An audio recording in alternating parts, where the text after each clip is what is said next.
Yo, what's up mga kaibigan? Nalina tayo magkwentuhan. Sobrang hina ng East kumpara sa West. Iisipin nga ng iba ay paano naman nangyari yun kung ang may best record na Cleveland Cavaliers na 11-0 to start the season at ang reigning champions Boston Celtics ay parehong nasa Eastern Conference. Well mga kaibigan, bukod nga sa dalawang ito ay tingnan nyo na lamang ang standing ng mga team sa Eastern Conference bago mag-umpisa ang games ngayong November 11.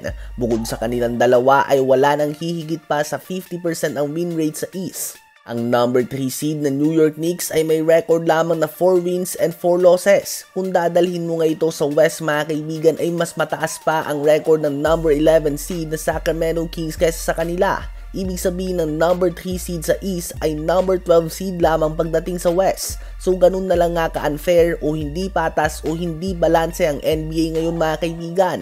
Ang team na katulad ng Cavs o Celtics ay makakaharap ng Eastern Conference teams na tulad ng Pistons, Nets, Raptors at iba pa ng 3 o 4 na beses sa isang season.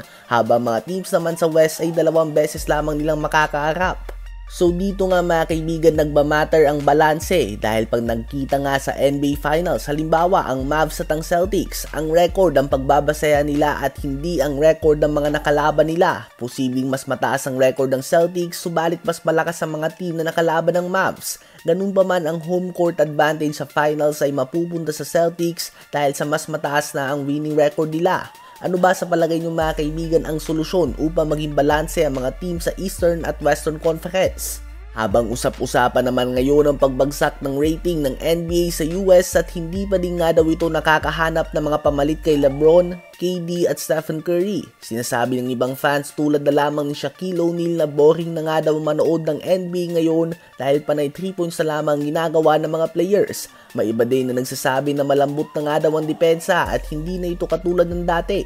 Well, ang madalas na injury ng mga star players ay posibleng dahilan din mga kaibigan ng pagbagsak ng rating ng mga games. Halimbawa na lamang si Stephen Curry, Paul George, Anthony Davis at Jamal Murray ay lahat kakabalik pa lamang mula sa mga injuries. Si Kevin Durant ay out ng at least 2 weeks. Si Paolo Banchero ay out din na mahigit 1 buwan. Ganun din si Scottie Barnes ng Toronto Raptors. Si Joel Embiid na MVP dati ay hindi pa naglalaro ngayong season.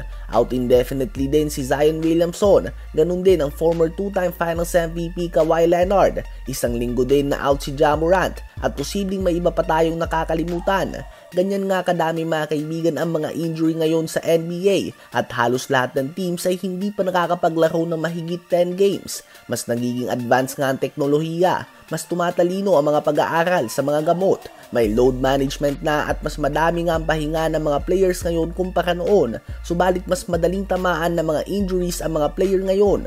Ano ba sa palagay nyo ang dahilan ng pagbagsak ng rating ng NBA?